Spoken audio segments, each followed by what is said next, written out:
No.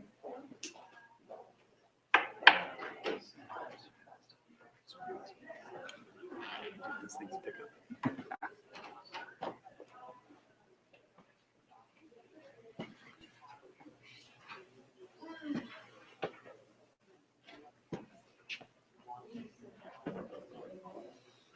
Well, bummer for you, Ben. There, it's only 0 viewers.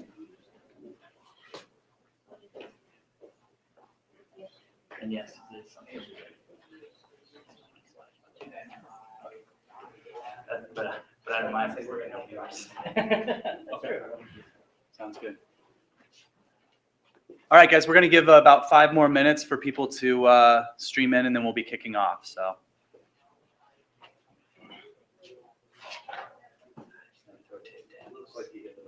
If you want in your box, I can in your box. It looks like he has. Oh yeah, I think we've got. Yeah, we got it. We got it squared away. Thank you. Something. Yeah. Fresh one. Good. Great. So are you on? One viewer. Oh, there's our viewer. So that could.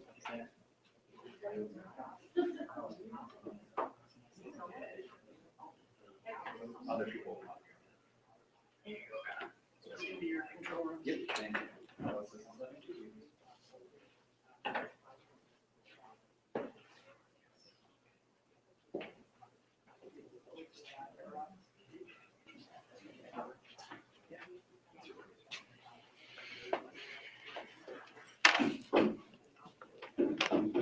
Do our Laurel and Hardy thing.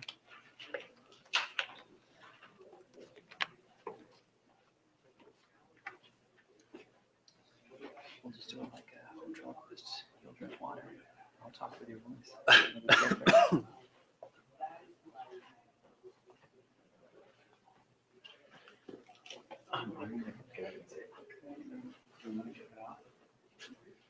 Yeah, I mean, we said we were going to give it at 4:05 and then let everyone in.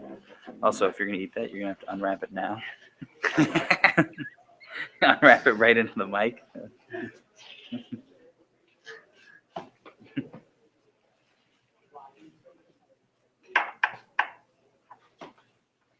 And then you can feel free to keep using this to follow along on it and write down any notes or anything. Yeah. You don't want to, I'll just jump forward when it's my turn.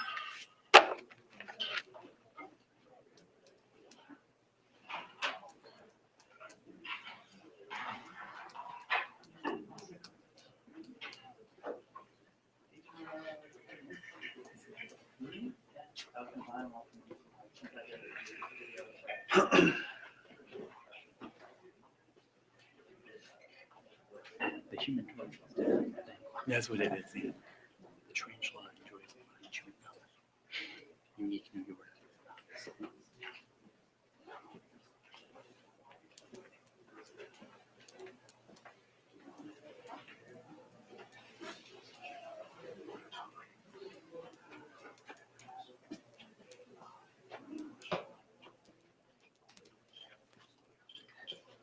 Just keep thinking now, and we'll think about the Human Torch tonight. Just how ridiculous of a phrase it was. What that is.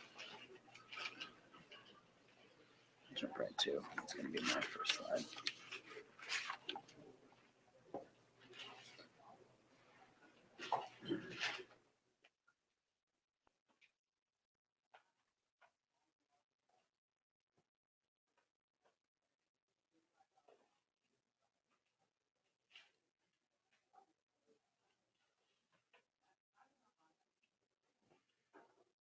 You want to kick it off?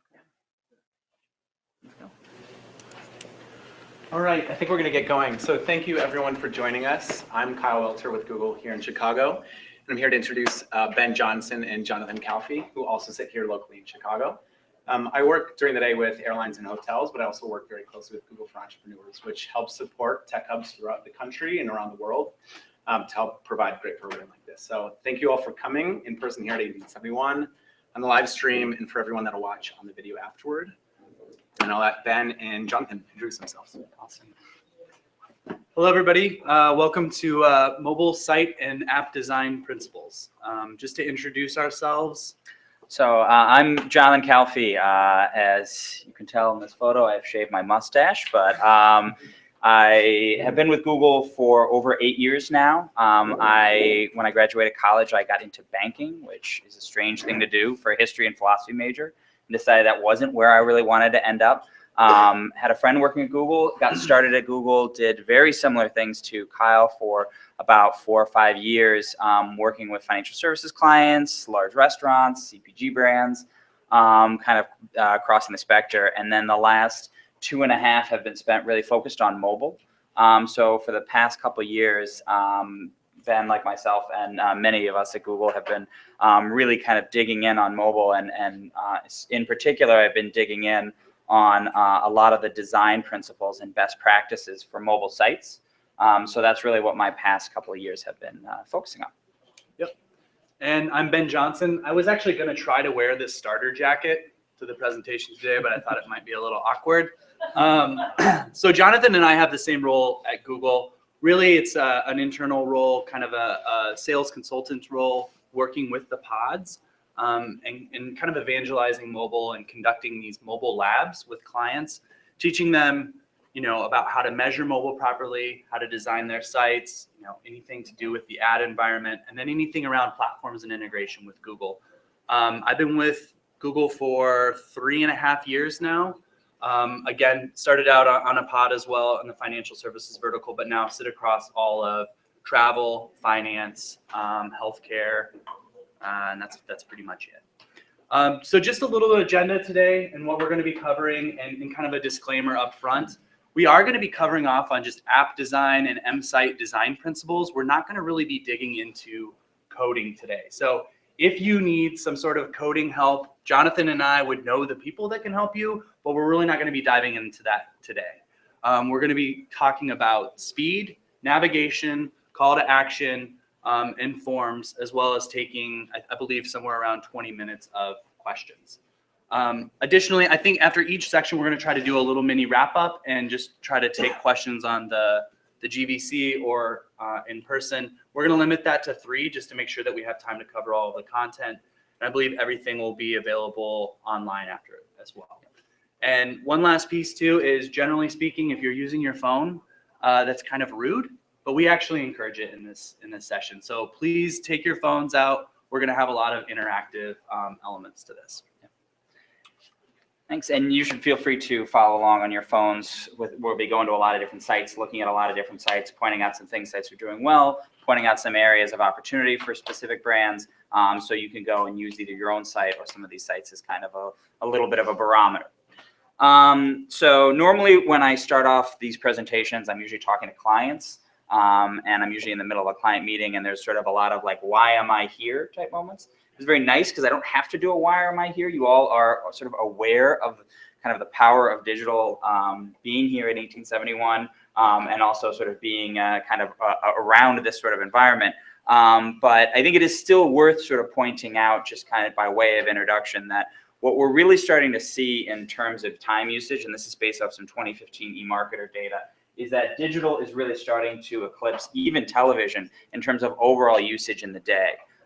What I think is most interesting is when you unpack digital and you actually take a look and see where that digital breakdown is. And what we're finding is that, where we were in 2011, all of that digital usage, exact same amount is now being done on mobile. So when you combine sort of what we would call laptop, display, even sort of tablet spend, kind of things outside of the mobile sphere with what's going on inside of mobile, really mobile is where all of that growth has been coming from over these past 4 years. That's part of the reason why we're all sitting here today and trying to talk about mobile, is because we really want to make sure that we get mobile right.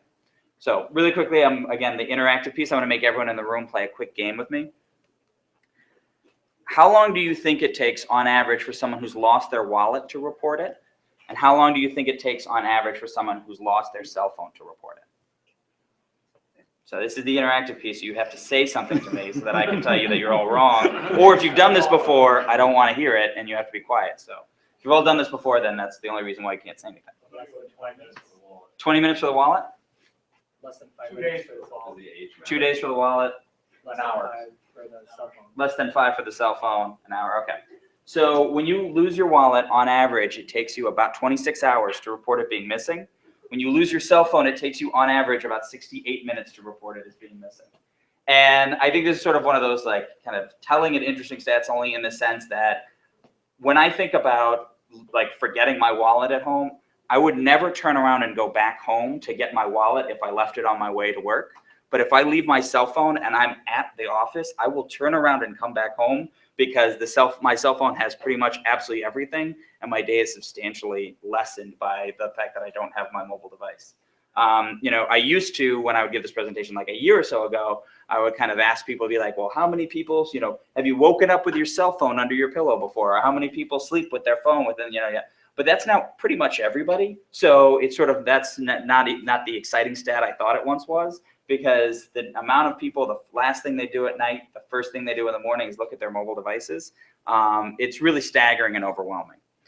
And we can take this kind of one step further into looking at all the individual times at which people are taking a look at mobile devices. There's an often quoted stat, 150 times a day, people are looking at their mobile devices. But if you pair it with another stat that says that users on average spend about 177 minutes or so on their mobile devices, what ends up happening is that we're finding out that people are doing these sort of 1 minute and 10-second bursts of activity on average on a mobile device. So what's really interesting for us is that people are doing things, they're doing things in a really quick manner. And the reason why I'm telling you about all this, and the reason why I'm sort of pointing all this, is that I think one of the biggest things that we can all do as people that are trying to connect with these people that are doing these short bursts of activity is to really reduce friction on your mobile experience. So if you've got a minute and 10 seconds on average per day with an individual user on a mobile device, the thing you should be thinking about is, am I reducing friction and getting them where they need to go as fast as is humanly possible? How many speed bumps am I putting up with my design to getting a customer to do exactly what it is that I want them to do when they're on my mobile device? So the way I think about it is, people oftentimes will talk about like Google wanting to get people onto their properties, wanting to get people to spend time on their sites. And for things like YouTube, I think that's totally true. When I think about stuff like Google search, in a perfect world, you spend almost no time on Google search. Google is, if they're doing their job, is smart enough to get you where you're going and get you as fast as is humanly possible. When I think about commercial actions on a mobile device, I try to think about, all right, how can I get people to do what I want them to do as fast as is humanly possible? And again, this kind of goes back to this concept of reducing friction. So are you taking down all these speed bumps that you may be putting up to potentially get people where they want to go? And I think getting mobile right really means doing kind of 4 things. You need to give customers exactly what they expect.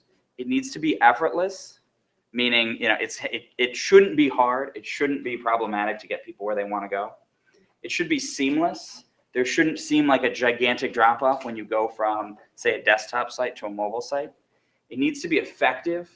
People need to be able to do what they want to do. And it needs to be ubiquitous. So wherever they are, they should be able to perform kind of their key actions. I oftentimes, when I think about this, I think about it kind of through the lens of sort of my personal generation. So like many of you I can kind of see in here, but not everybody.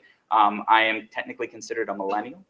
And millennials, in my personal opinion, is the worst generation period ever for a marketer. And I mean that in the sense that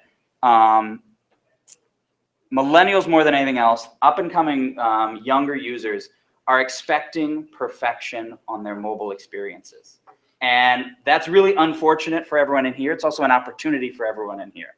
But when you have been to a mobile site before that performs really poorly, how frustrated are you? How angry are you at the brand that they're not getting it right and not getting you where you need to go? How angry is it when it's something that you've already signed up for potentially in the real world so that you actually feel somewhat locked in? Like, let's say it's a bank and it's where you keep all your money, so you have to do it all on now a mobile device, and you're trying to do it on a mobile device and they've set it up really poorly and it's really, really frustrating. Like, your perception of the brand is actually lower. And mobile has kind of had this effect on the way we kind of act and especially react in life. So we talk about the immediacy of action. Like, when I want something today, I want it I want it right now. I don't even just want it today. A perfect example of this was I was cleaning out actually the whole spice rack and like that we have in our apartment, and there was an empty bottle of this like kind of chili oil, and I was asking my fiance, I'm like, why are you keeping an empty bottle of chili oil? This doesn't make any sense. She said, oh, it's so I remember that I want it when next time I'm at a grocery store, that I remember and I make sure that I pick that up because it's really hard to find. So I don't want to throw it out because I'll completely lose it. Well, I took out my mobile phone. I obviously went to the barcode on the back. I scanned it. I found that iherb.com actually had it. I got it shipped to myself and got sent like 10 more bottles of these like tiny little chili oils in like 8 or 9 minutes. That's the kind of immediacy of action we're talking about. And that sort of surprise and delight factor that went into what I was doing there is really something we should strive for with kind of all of our mobile experiences, where I didn't even know that was possible. I just knew the disparate parts, and it was able to all be pulled together by using a variety of different applications and services. As I mentioned before, you know, with the worst generation ever, the expectations are really high. You have to be relevant. You have to be frictionless. It has to be easy. It has to be designed well. These just aren't really options anymore because you'll get crushed if your mobile experience is particularly poor. And with, as we showed in the previous slide, as we see more and more people moving over to mobile, it's really where you have to kind of knock it out of the park. And last but not least is this concept of sort of unscripted decisions. So people, what we're finding as we do some more psychographic studies, do more research studies, is that people are more loyal to the moment than they are to a specific brand. And by that, I mean, you know, these individual micro moments that you might hear Google talk about a lot, those individual micro moments are everything nowadays. You know, with everything we were talking about before, the expectations of the immediacy of actions, you know, I may historically be loyal to a specific brand for something or another, but if they can't solve my needs or if they let me down, I need it in that moment, I'm willing to go to someone else. So those are the kind of stakes that we're playing with. So now that I've probably made it seem like this is going to be an onerous and unfun task, I will try to sort of transition more into some of the fun and exciting ways that we can really kind of knock it out of the park for our consumers. But before I do that, you might also be asking, well, what about an app? What about a mobile site? Where should these things kind of fit in? We could do just an hour and a half on this, so I'll try to maybe condense this down. But I will say that everything that we're going to talk about today holds resonance, whether or not from a design perspective you're talking about an app, but a site versus a site. But I do kind of want to give you kind of like a high-level overview of what we think about between these two. So first and foremost, I think you kind of really need to think about who your users are. More often than not, people think they're an Uber or a Lyft, which is sort of mobile first to almost mobile only, when in reality, that's not maybe necessarily how their consumers view them. So my recommendation would be, unless you really know your consumers and know that you truly are sort of mobile first, mobile only, where an application is really the way to go, try to build a really great site first. So meet the needs of your users, focus on those core capabilities. So things are things like commerce, conversion events, key activities, and then really understand and optimize based off of that. So my recommendation to all of you is just really knock your mobile site out of the park. And then you can really start focusing on an application for your power users. Because then you can start identifying some of these native, maybe app-only capabilities that are going to complement your overall user experience. You can have your app be for loyalty. You can have it be for repeat users. You can have it be for those that engage really deeply with your brand and speak directly to those users, separate from those who are maybe a little more fly-by-night or are just in that initial research phase. And then you can promote that app specifically to an audience. So you don't just have to go after the one-time users. You can really start to look at those who start coming back a lot and really start connecting directly with them from an application perspective. So this is just I would say anything we do with questions is going to be questions and opinions, not questions and answers. I'm not going to pretend like I have the answer to absolutely everything. But at least from our opinion, from our research, from what we've seen, really, really knock your site out of the park, really crush your site, and then you can go right into creating a fantastic application for your power users. The exception being if you really truly are mobile first or almost mobile only, think Uber, think Candy Crush, think some of those type of sites, then I think an application is obviously, you're going to want to deviate a little bit there. So anything on that first section before we kind of get into really deeply the design principles themselves? Okay. Oh, yeah. You might get to it a little here, but are you gonna go over some details on maybe how you measure if you have built a successful design or product, and always maybe think about it, or look at that? We'll talk about some things that you can quantify, some checklists that you can kind of take a look at, and we'll talk about specific principles, absolutely, that you can really focus in on. So yes, definitely. So I'm going to turn it over to Ben. Ben's going to talk a little bit about speed. Yep.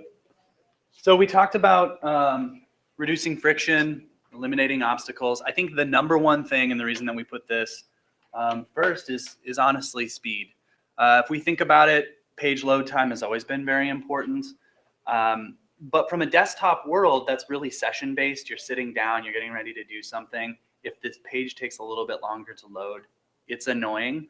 But the nature of mobile being kind of that I'm visiting things in bursts, I'm checking things right away, speed is of the utmost importance.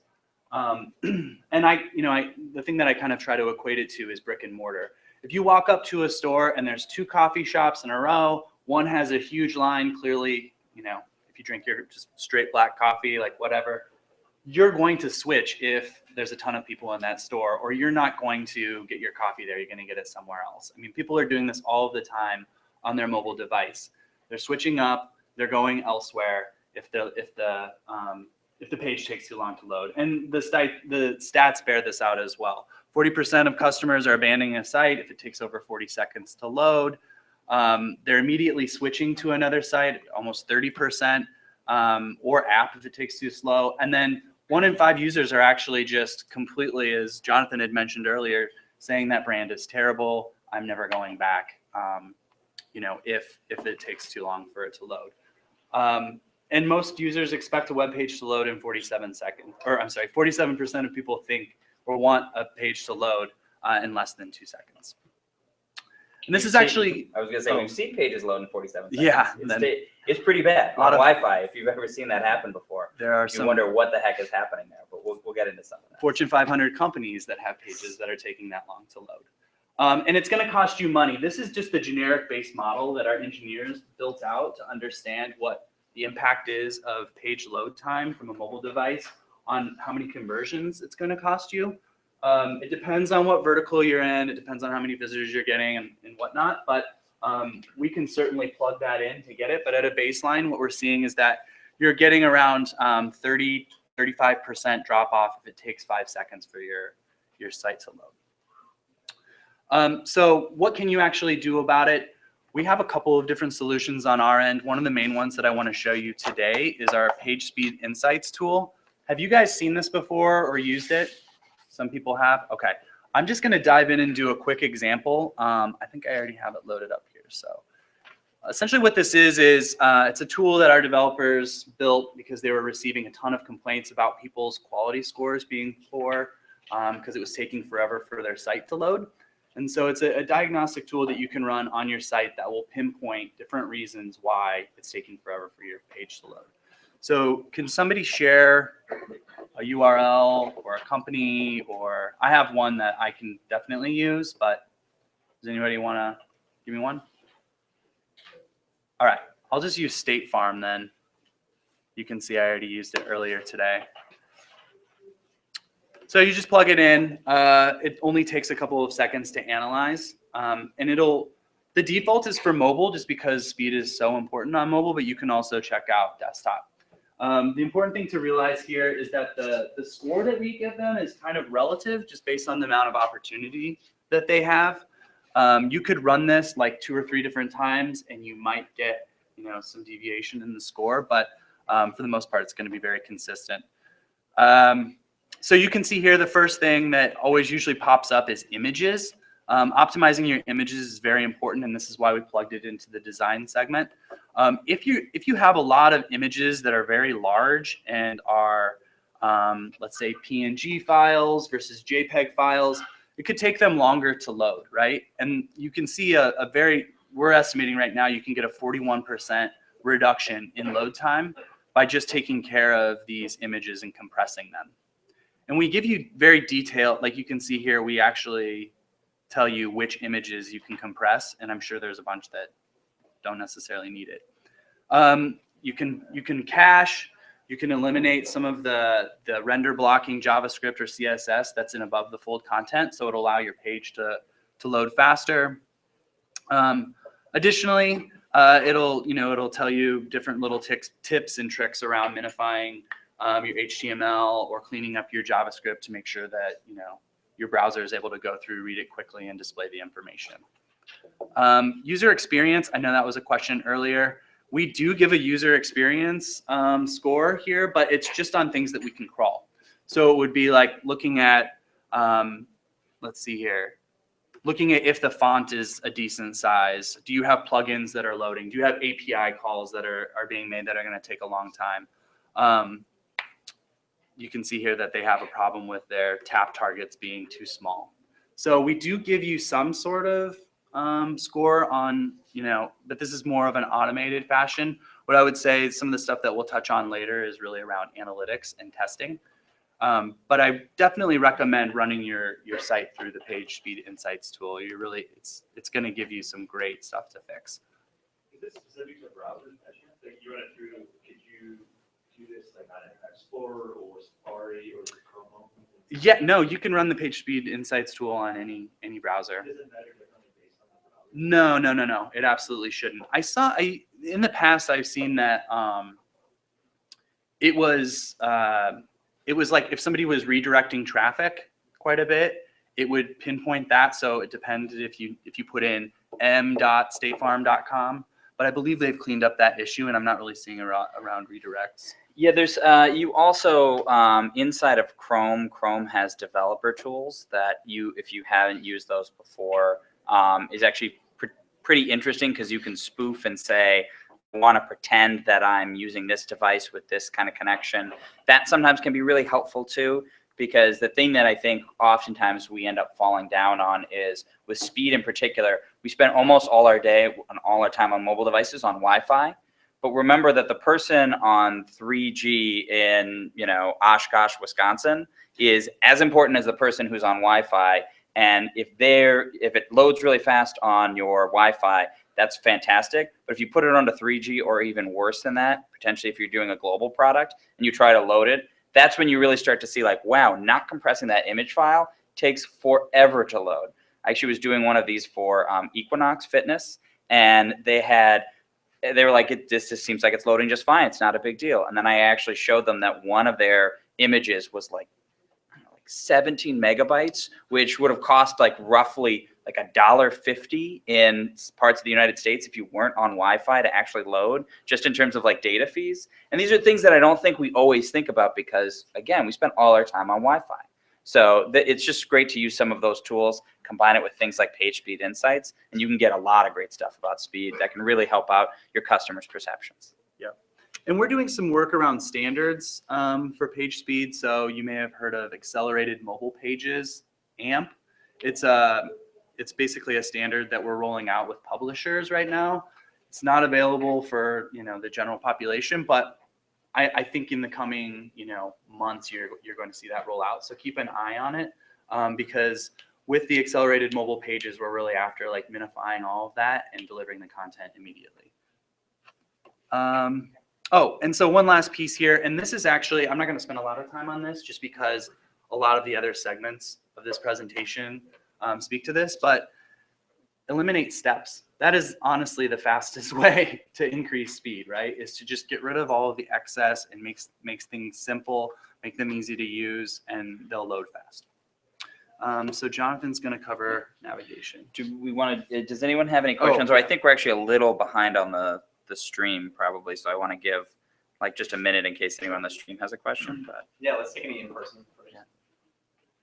So the page inside, does it also, do you have anything for internal apps? I know if it goes for public apps or public websites. Do you have anything that goes for internal websites? the question was about, is there a PageSpeed Insights that you could use for just internal apps? Could you put it on a staging site? Sorry? Could you put it on a staging URL? Could be.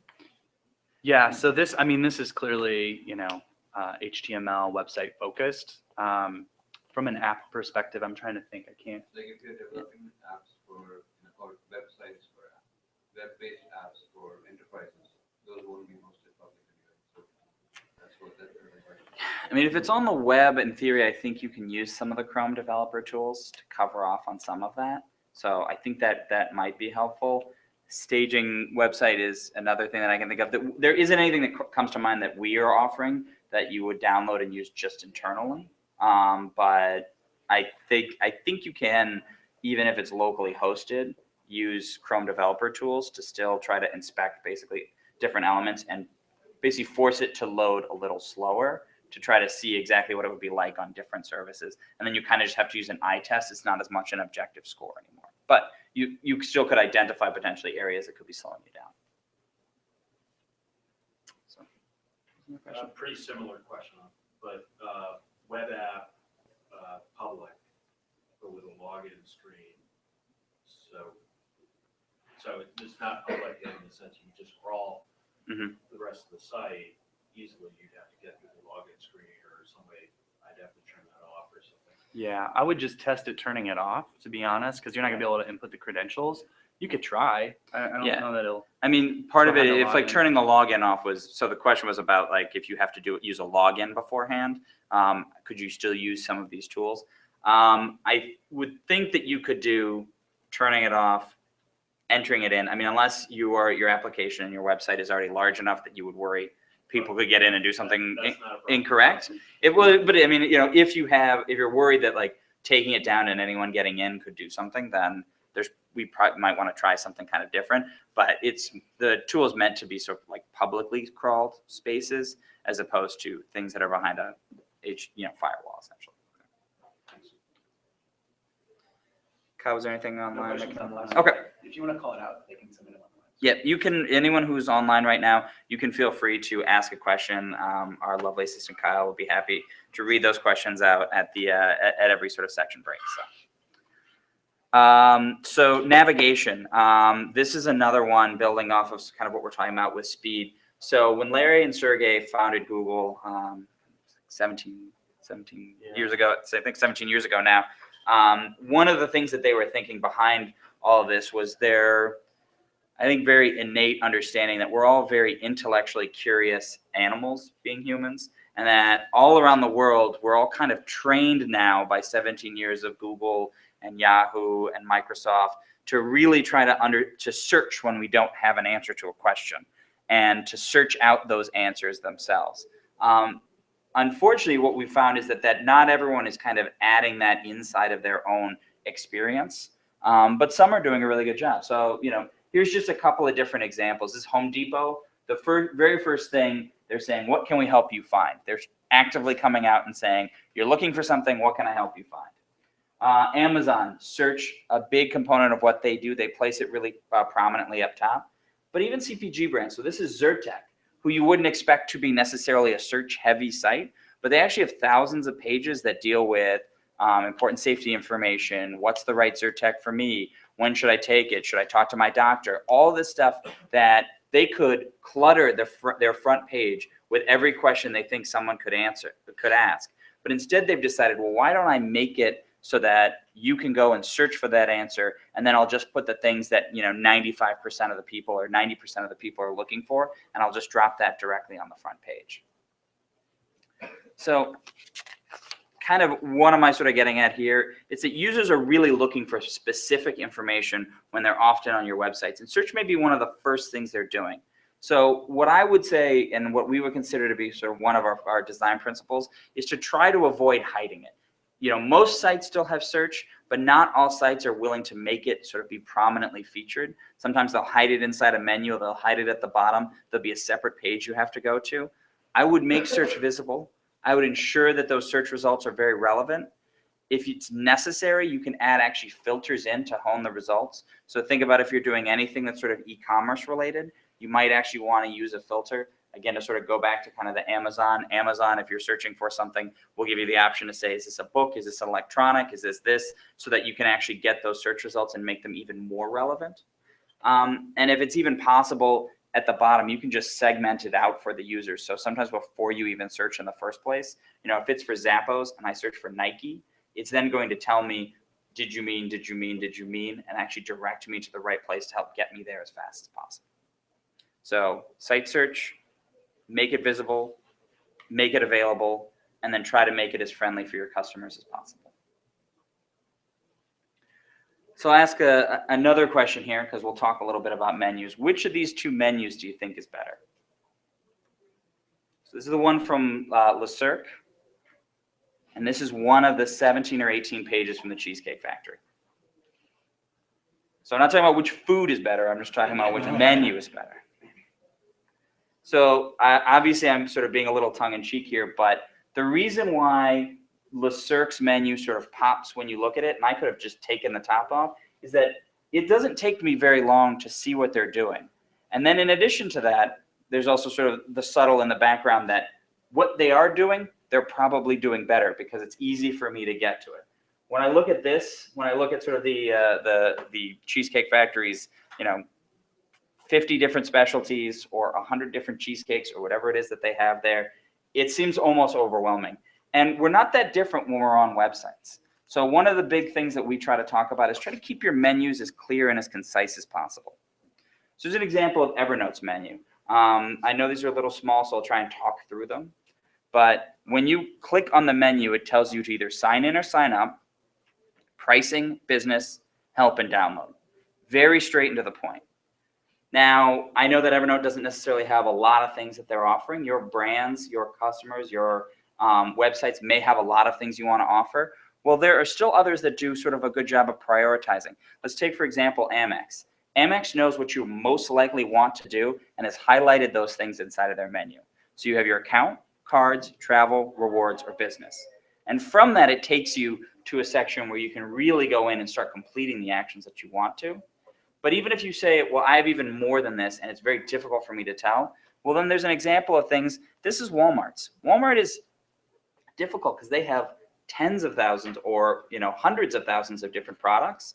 But what they've done is they've kind of coupled them together. So when I open up the menu, I don't see action figures all the way where I'm scrolling all the way to the bottom to see them. They've put them inside of subheaders. So they'll have a subheader for toys, which I can then click on, and then I can select one further, and then it will take me to that section of the website so that I can find that thing that I need. So they've kind of done a stacking of their individual menus. I recommend doing this if you really need to have a lot of different drop downs, because from a design perspective, you just have to incorporate a lot of different things that are inside of that website.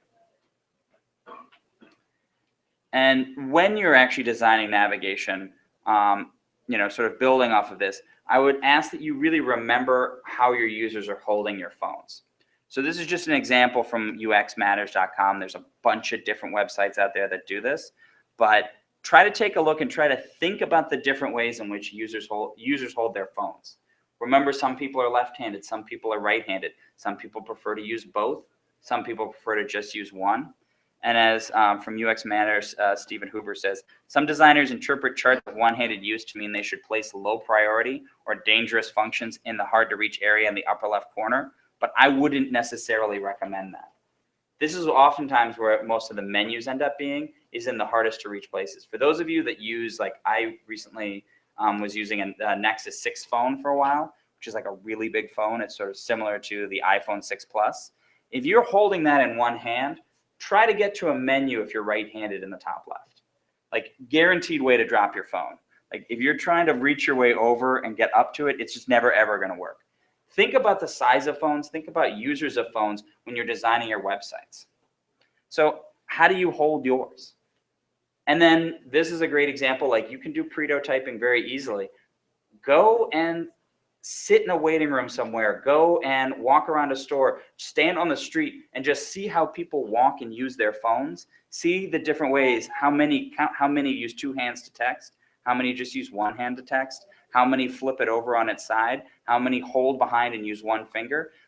Understanding that and taking a look at that can give you some ideas that you can then incorporate inside of the actual design of your mobile website. So before we get on to call to actions, any questions around navigation and navigation on your website? Yes. Yes.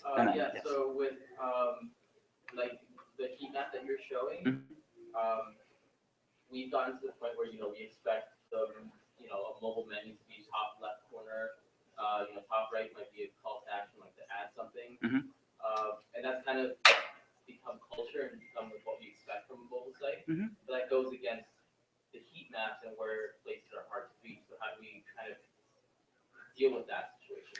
Well, I think a lot of that has to do with, are you making it clear exactly where your menu is, the information that's available on your menu? You can put the menu where you want on the phone. And there is something to be said for, like, we'll talk a little bit more about it later, but, A/B testing is one of the best possible things we can do. Even with smaller customer sets, you can try out a couple of different layouts and see if you end up with greater drop off, greater turn off. But what I would say for something like that is, yes, because a lot of people do it, doesn't mean that it's necessarily the right way that it should be done. I have seen larger customers say, well, I'm just going to take the top and make that a banner, and then I'm going to put a menu underneath that so that it can be easily reached with their right hand. I think Geico actually does this, where they have the Geico logo at the top, and then there's a menu underneath it, and they have a little thing at the very top that tells you to install their application. So, there isn't anything that says you have to, because it's a culturally done, put it that way. But if you have questions about it or any concerns, definitely run an A/B test. Yep. And I would just add to that too. I mean, what's the most important part about your page or your app? Like, is it that they access the menu, or is it the content that's directly on the screen? We've seen, there's all sorts of different vocabulary for it. The hamburger menu or the shish kebab, or, Google has actually been experimenting in material design with, like, if you guys are Gmail users, we're having like a floating button that's a plus sign that you can hit to compose, or you could send a direct message to somebody within Hangouts. We've seen mixed usage on that. Android users love it. iPhone users not so much. Some of it depends on, what people are kind of trained to do. But I certainly think that testing is, the most appropriate thing to do in this instance. And I apologize, I should have said that question for those in the Hangout. The question was about, we've become sort of acculturated to think of the menu has to be in one place, but the heat maps sometimes show that that's not necessarily the case. And I think what we were sort of pointing out is, yes, that may be how things historically have been done, but there are definitely, there's nothing that says you have to necessarily go down that. There's a similar question from the Dorian. It says, any examples of a good menu placement in the hot areas for how it is held? So I guess. And I would say that the Gmail Compose. I don't know if you guys Yeah. can see this here, but like, probably not. But it's right by your thumb. It's very easy. It's accessible. You hit the menu and immediately. But that's like a hotkey. I wouldn't necessarily say that the that's menu, but necessarily that the menu. what we found is that the majority of people are, when they're looking to do something quickly on Gmail, they're just swiping through their messages. That's fine. Oh, I need to compose right away. I don't want to go to a menu to have to navigate there. The calendar one actually does kind of operate like a menu. Yeah, it has a Mhm. fly out. Yep. Yeah. Yeah. There definitely will have some that spin out and kind of like it curls around, and you can click it to open it and click it to close it with like sort of your thumb on the bottom right. Calendar works like Google Calendar works. And I like think too, knowing that like iOS and like the new development of the new iPhone with the sensitivity around touch, I think that they're doing stuff around menus with that, and bringing that closer in could be something interesting to test as well. Sorry, the question in front. About the presentation. So is there a way that you can share this presentation? So there's a link up in the top right. Well, we can shine a light on it, but Yeah, Very I'll good. just- I'll- yeah, there should be that you should be able to get the presentation from there. Absolutely. Okay, so we're Okay. all right on time, I guess, here. So next, what I'd really like to cover off on is call to action. And the way that I would summarize this is really, it's all about prioritizing. What is the goal? What is the one thing that you want the user to accomplish when they come to your app or they come to your website?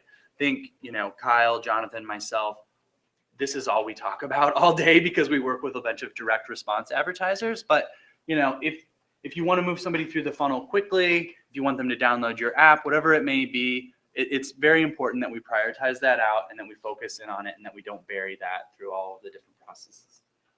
So here's kind of my shining worst example in the world of poor call to action. So this is O'Reilly Auto Parts. I think they have something like $200 million in sales a quarter.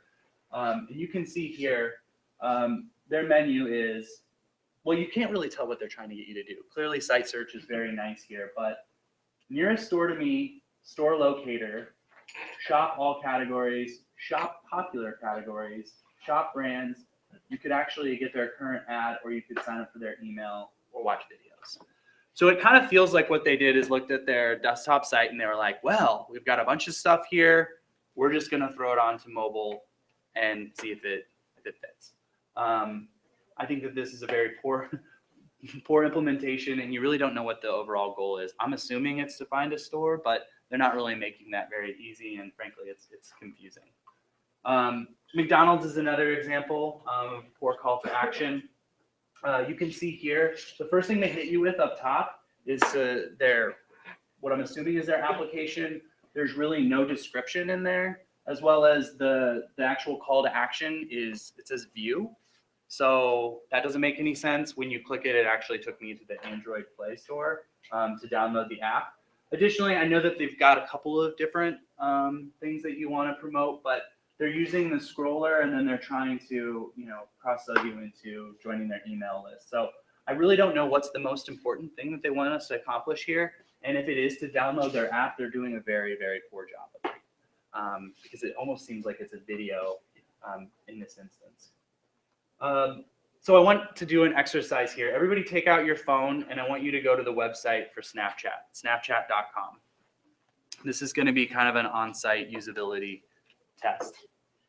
This is, I'll give you guys maybe a minute. It shouldn't take too long. So everybody's used Snapchat, or I'm sure you're all aware of what Snapchat is. It's not really, you don't really need the website, or you shouldn't need the website. It's more to promote the app. It's a mobile first company. What do you guys think? What's the first thing that you did when you went to the site? You scrolled up, right? All right, so now what's really, if you're Snapchat, don't you want people to just download your app? Did anybody actually get to the App Store or to Google Play? Yeah. One person did? It showed a pop-up Okay. at the I top. clicked to open.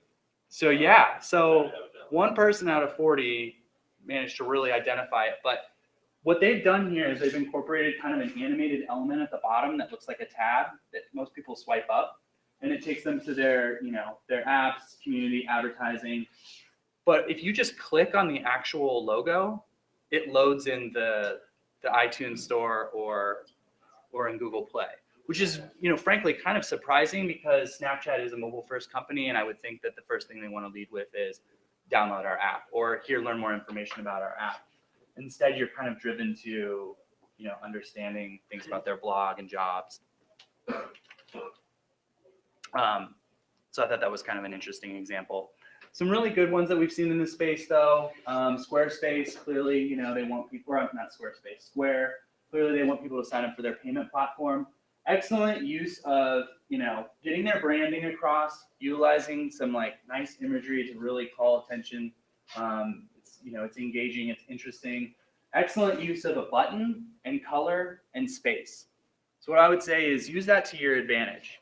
Use anything around color, space, button, maybe if you can get across some shading or some textures, whatever it may be, use that to your advantage to call attention to the main thing that you want someone to do.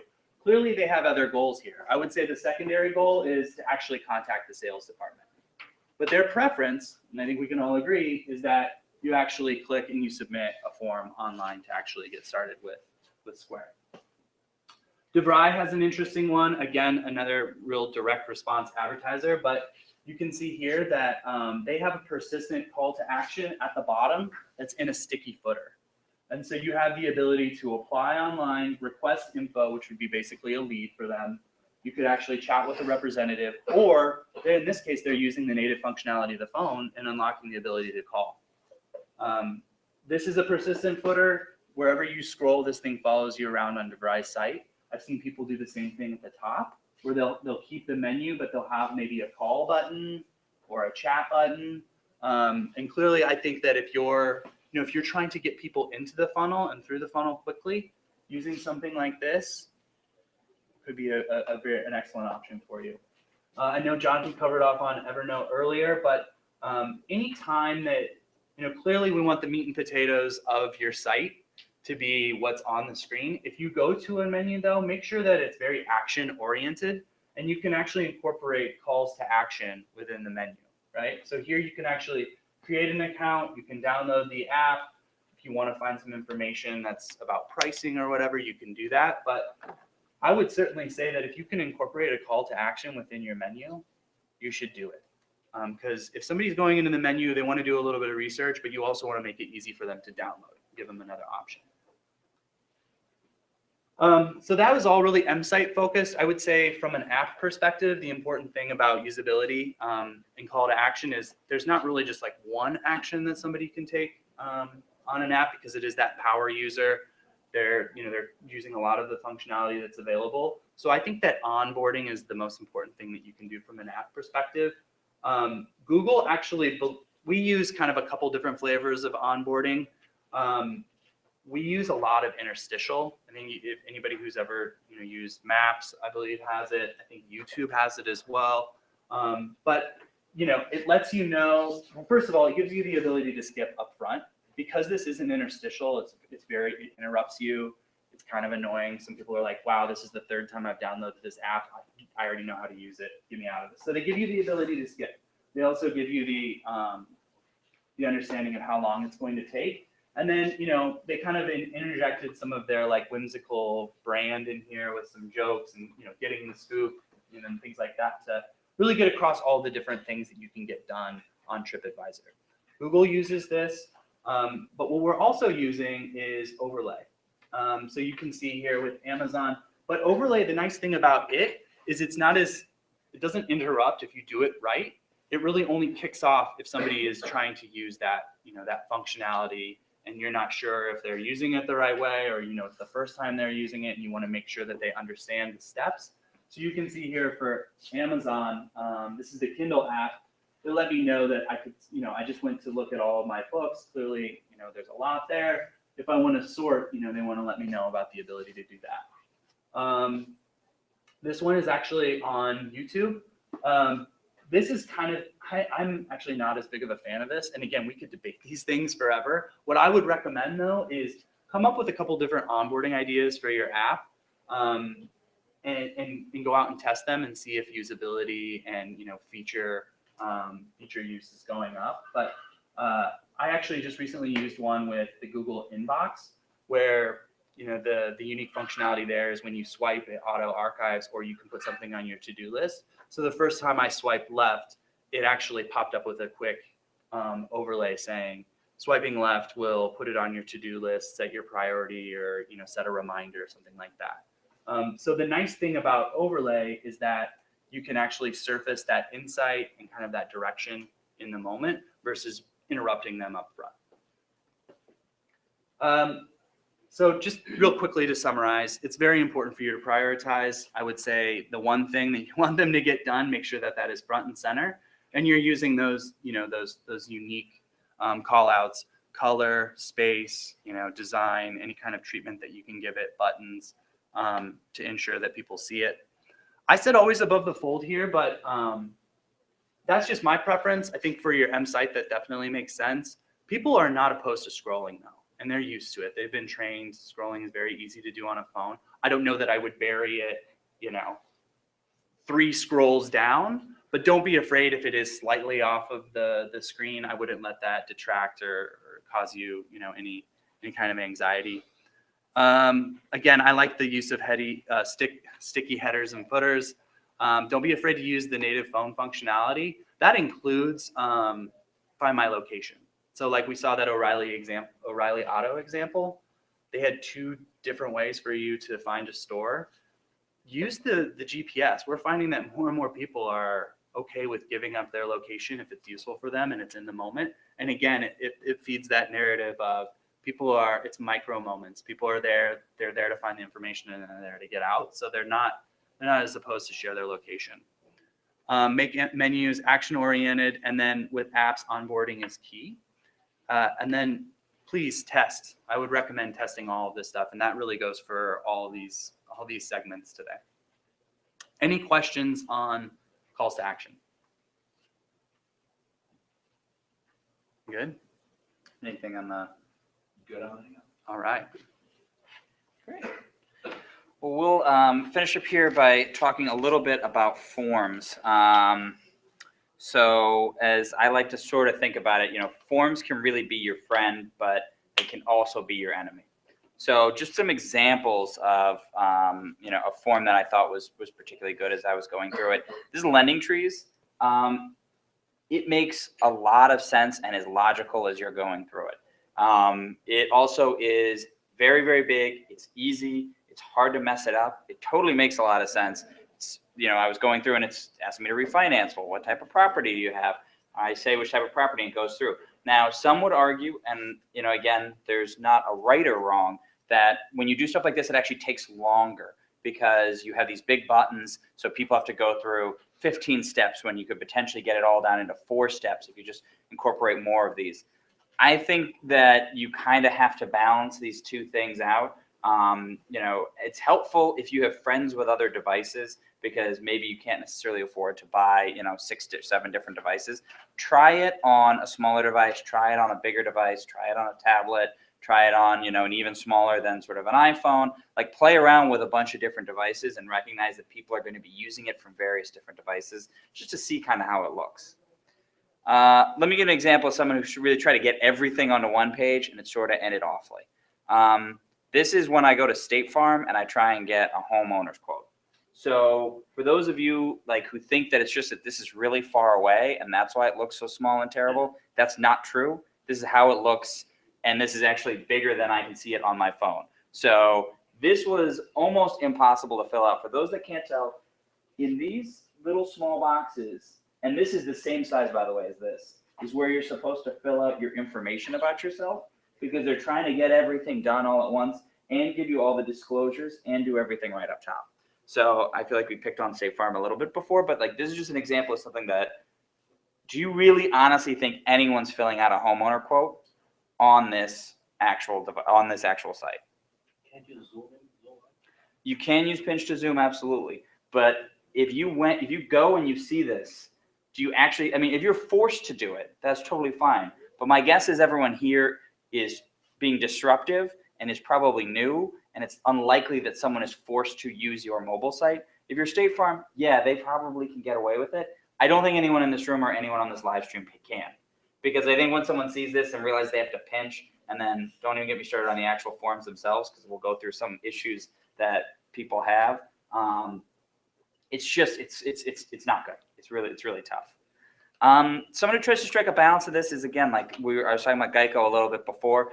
They do a couple of different things. They give you a nice where are you along the way across the top so that as you're filling out these forms, you can actually say, okay, I'm filling out my first name, my last name, my date of birth, and then I know, good, my customer information is done. Now I'm onto my car. You can actually move your way across. So I think that's actually kind of a clever way of doing it. And it gives people an idea of exactly how much is left, which is one thing that I didn't think Lending Tree did as well, is that it wasn't exactly clear to me how many more questions I had to answer before I finally got to figure out what my refinance was. And they may be doing that purposefully, but from a thing of the consumer first, I kind of like this way of setting things up. So errors. People are going to screw up on your sites all the time. It's okay. It's not okay to not tell them that and to make them go all the way to the end. If you're going to do one of those long scroll down forms, and this is an example of Barnes & Noble where I had to fill out a whole lot of information. When I realized and I put in my phone number and I missed one number and I went on to the next one, so I was actually about to start typing in my street address, it alerted me. It put a big red box that said, you did something wrong here. It highlighted those errors.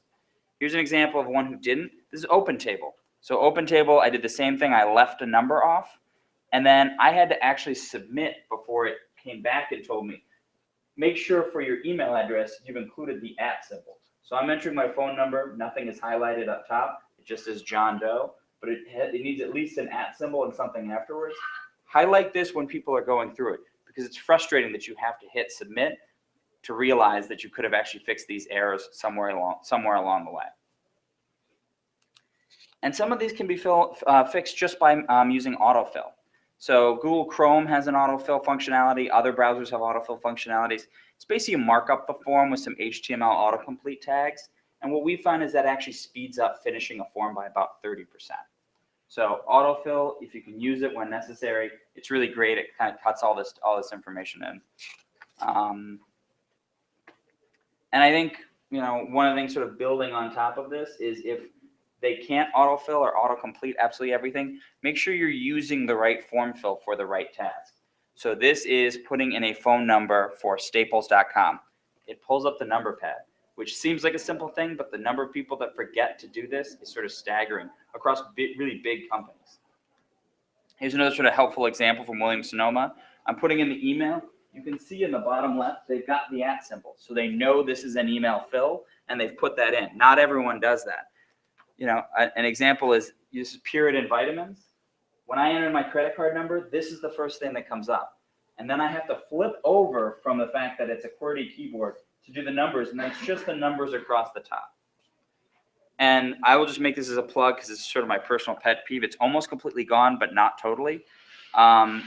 If you're going to do this and someone makes an error, don't clear the form, don't clear the number, don't clear everything out of there. The number of times I've accidentally entered the wrong credit card number or forgotten to put the security code or whatever it might be, and it just clears everything out, it is so frustrating. As we talked about at the very beginning, I might just be like, forget it. I'll go to Amazon. I'll go someplace else. I'll do something different. I'll get back to it, and then I never end up getting back to it. These are the problems that we can sometimes run into. So Ben was talking before about location. Definitely share that, use location options, the GPS options of a phone, but let them know why. So a lot of these are derived from, and we'll share them with you at the end, sort of Google has a top 25 design principles. We actually sat down with a little over 100 people. We had them do a speak aloud study where they would talk about what they were doing. And they identified where they found their greatest frustrations, things that would likely to make them switch off of the site or stop using the site altogether. The one thing people got really freaked out by is when you ask for your location for no particular reason. Now, I'm in Anthropologie. I'm going to actually search for a store locator, and it says, hey, let me use your location. That's a connection customers are going to make. When I went to Lowe's.com, it just said right off the bat, give me your location. That's not as good because I have no idea why Lowe's wants my location. And that's maybe consent I'm not willing to give, even though it maybe helps me out in the long run to give that consent. So you can do it, and OpenTable, this is an example where they're doing something right, is that they'll tell you right up here, they'll ask you for it, which I didn't include that screenshot, but I also can just check current location, and it'll actually pop up based off of my GPS information, say that it wants to use it, and drop it in there. There are lots of different clever ways that you can get someone's location. Don't just ask for it for no particular reason right off the bat. Kind of freaks people out, and I understand why. So last but not least is use existing login options if they're available. This is another great way to speed things up. Lyft does it with Facebook, so does JibJab. You can go and click on Facebook. This is another site called Gustin. It's a little harder to see here, but it has Google and it has Facebook. Either of these can be used to sort of log into the website. Third-party login options, if they're available and you can use them, and it actually makes sense for filling out your form or logging into your website, I would say use them. And I don't have a preference on which one you use. I just think for those who want it, they'll use it. And those who don't care and don't want to, give them the other option. But having both options up there is, I think, a really good way to kind of help customers figure out which way they want to go. So before we get to kind of the conclusion, any thoughts on forms and form fill? Any questions on forms and form fill? Yeah. Does it make a difference going back to the argument of sometimes you might have a lot of things fill out? I think it's like you want to buy something, like the name, the address, the credit card, and you a lot of info. Is it necessarily a bad practice to put it on the swipe 2 pages, or is it better to do a scroll, or like you guys said, you crank it all together? Is there like any best practice for that? If you're gonna swipe, you gotta put a pretty big arrow to let people know, because it's not the logical way most people would think is I need to swipe this right like it's a book or a tablet or even a Mac. Not that they couldn't get there, but I would say try and do it on a single page or have them fill in portion of it, hit next, and have that go onto the second page. Because the swipe thing, you really have to do some testing. And I would even say, like, you start designing that and then grab a couple people from around here, sit them in a room, give them the application on a phone and say, fill this out, and then just observe them and have them tell you what they're experiencing. Because you may find out that people are like, oh, that's actually really clever, and they just intuitively get it. or maybe like, what the F is going on? Like, where do I submit? I don't know what I'm supposed to do next. So, sorry, I forgot to say what the question was. The question for those who are online was about whether or not you should use a single longer scroll page or should actually scroll right or left, so that you could actually scroll over to a second page. And so that was sort of my response to that. Yep. And the other thing that I would add there as well is that if you've kind of chunked out your form, you do have the ability, if somebody were to abandon, that you could, you have their basic contact info up front, so you could email the person back, or you could generate, a number for them to re-engage with you later, or, you could fire off a remarketing pixel and approach them from advertising. So by chunking it out, I think mentally for people, it's like, okay, I've just given personal information. All right, now I've entered my home address and then payment, something like that. I think logically makes sense for them. And I think we're kind of trained for that. And it gives you the ability to capture the information up front, and you have a lead in the event that they abandon. And we didn't mention this, but I mean, another thing that we would consider as sort of a good best practice is if you have a lengthy form, give people the option to complete it on a different device. I may not like doing things on my phone. I know my parents spend a lot of time on their phone, but my dad, for some reason, can never get the keyboard to work. Whenever the option exists, he will start that form, see that it requires him to type in a lot of stuff, realize he hates it. And if it was very prominent for him to email to complete the form on your desktop, email to complete the form on your laptop, something along those lines, then you're really catering to all customers and not just maybe, the individuals who, granted, while the majority are more mobile first, it gives people the option if they want to complete on a desktop. Yep. And it helps you build a device graph if your business model, is across desktop and mobile. You'll be able to follow that user behavior. Exactly. How do you deal with large amounts of text? So we saw the example where, it just got super tiny, but even if you made it bigger for the person to read, it's just paragraphs, So on the desktop, that's fine to see like a little block of text. Yep. But on mobile, that's kind of, you don't really want to do that. So the question was how to deal with really large blocks of text when you need it there. So I work with a lot of pharmaceutical companies, and they deal with this quite a bit. What they're starting to find out as sort of industry best practice is they're having a sticky kind of footer at the bottom that you can click to read all that information if you want. But if you don't, by clicking it, it goes back into being a little footer bar and hides itself away. So that all that text and information, for them, it's the ISI, important safety information, exists in their footers most of the time.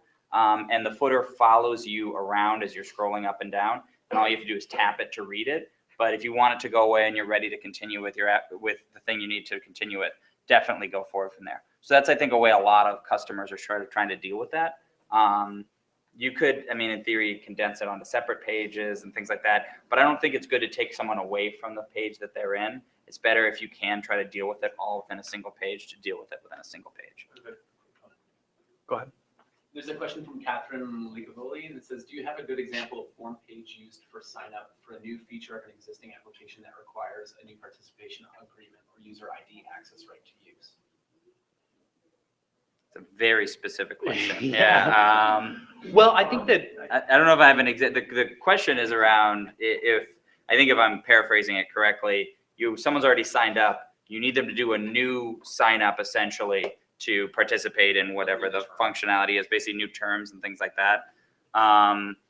Well, I know our disclosure, our legal stuff has changed quite a bit throughout the years, and I know that the way that we've always approached it is after people have logged in, we've presented them with, what the new feature is, what's the information that's being captured, how it will be used in a kind of an upfront manner, and then sent them through to sign up for it, and they could say yes or no. I think it depends though. Like if this is a feature that, if they could continue using the existing service without using that new feature, I think that onboarding, stuff that I presented earlier could give you an opportunity to highlight it, show them what it is, allow them to click through, and then they would have to give their consent to utilize it. And like CNN.com and some of the others, like if you haven't been there in a while and you yeah. it will tell you like, hey, we've got a new privacy policy, please read about it. And then you click to sort of read about it. And it still lets you perform some of the core stuff that you want to do, but it's a footer that just doesn't go away. Well, it until lets you know that you give your read about consent it. if you continue Yeah. utilizing it. And some will say like by doing this, it continues to give you your consent. I remember CNN, at least the last time I was there, I hadn't been to CNN in like months and months and months, and it was brand new. And the privacy policy must have been important enough that it wouldn't go away until I said that I acknowledge and read it. So, I mean, in theory, you could have that kind of, you could code that type of footer that would stick around until someone agreed to it. That's pretty aggressive though. So if it would have to be that way for you to want to do something like that. And she just clarified that is what she was asking. Okay. Anything else? Any others? Okay. Awesome. Around here. So a quick wrap up here in conclusion. What should you do now? So clearly, I mean, take a step back and really think about it and understand your customer. How are they interacting with your product? What are they looking to accomplish? How can you get them in the funnel and through the process quickly and smoothly?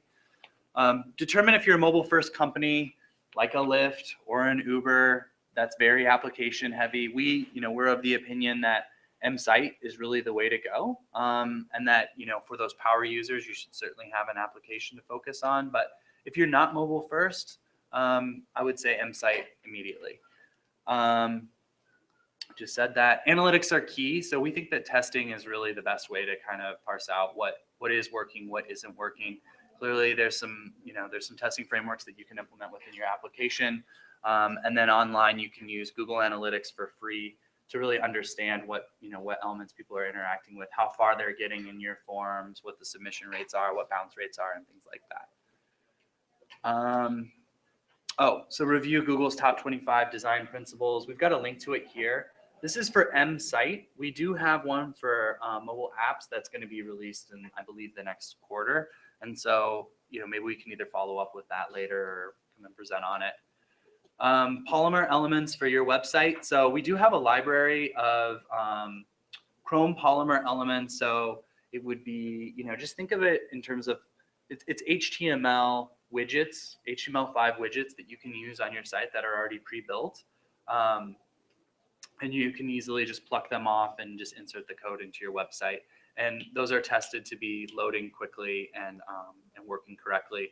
And then incorporate material design.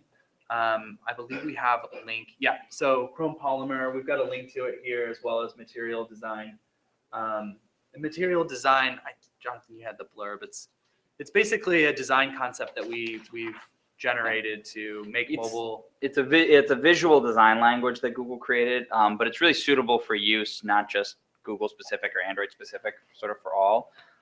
It's a mobile centric design language, and it's really a shift in our approach to design, because what we're aiming to do here is really provide continuity across both web and mobile products, because that's one of the things that, we talk about responsive design sites a lot. We talk a lot about, should you have separate sites, like how should things be set up? What we're finding is that sometimes people are falling down when it comes to mobile, and that what we want to do is kind of create that continuity across both a desktop and a mobile experience. Yep. And that's really what material design is about. So you should, again, we do an hour and a half on that, but I would go read the guidelines, the URL. You can get access to this presentation, which will have links to everything. Yep. And I believe that that's it. Yes. Is there anything specific you'd like to highlight for apps or mobile websites for tablets? When we talked a lot about phones, is there anything you would like to highlight? So, one of the things, so the question was around, is there anything we would like to highlight for tablets? As far as Google is kind of concerned, tablets are so much closer in nowadays to how desktop and laptops are, that we've kind of been thinking about, like, there is a break, and we actually will talk sometimes a lot about Desk Tab, which is sort of desktop and tablet combined, versus kind of what we're doing on a mobile device. I think to this day, tablets, with the exception of certainly some that are very work heavy and work specific, tablets still sort of fall into being the vampires of devices that kind of come out only at night. People sit and they watch television with a tablet in front of them. Like every time I come home, my dad is always reading the newspaper because he's never going to use technology, but my mom will always have her iPad in front of her while she's sitting and watching TV at night. And that's when she reads her emails, it's when she gets things accomplished. And she does it like she would with a laptop. It's just more simpler for her.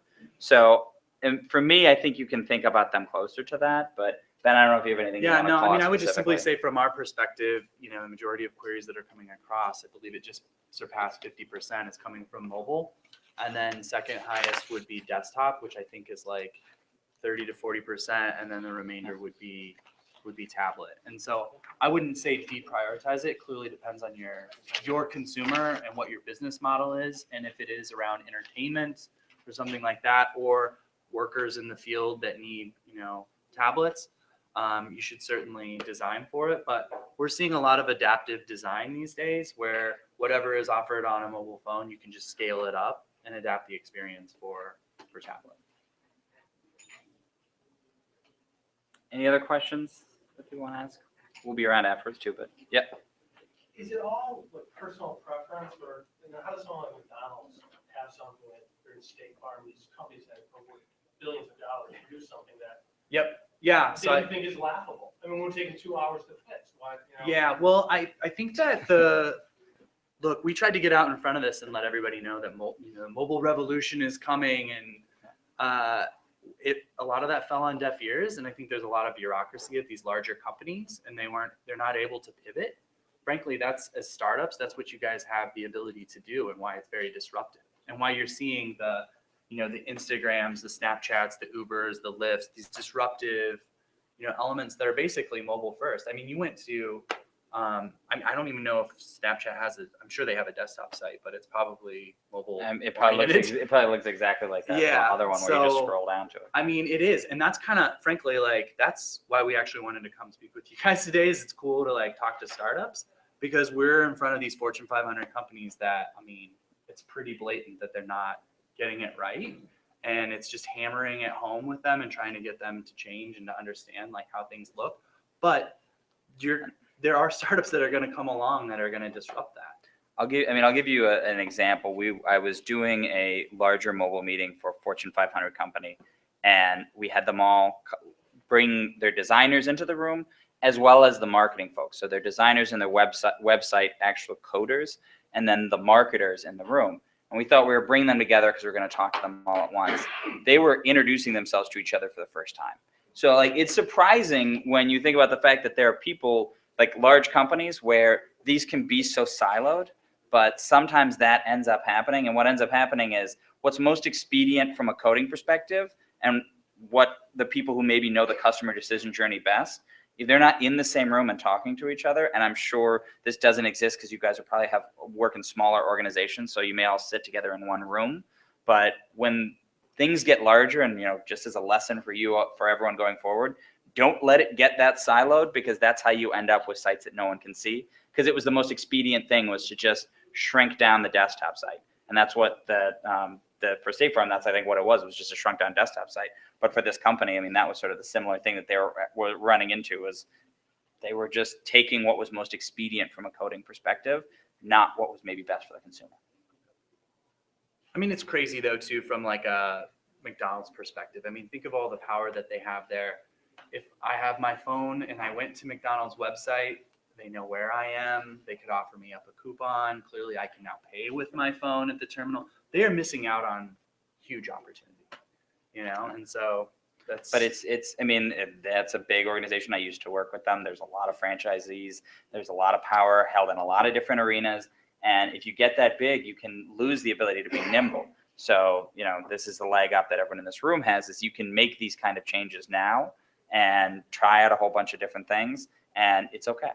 And and you're probably going to end up with experiences that are a lot more friendly than some of these larger organizations. Awesome. Well, thanks for having us Thanks so much, today. everybody. We'll be around for Yeah.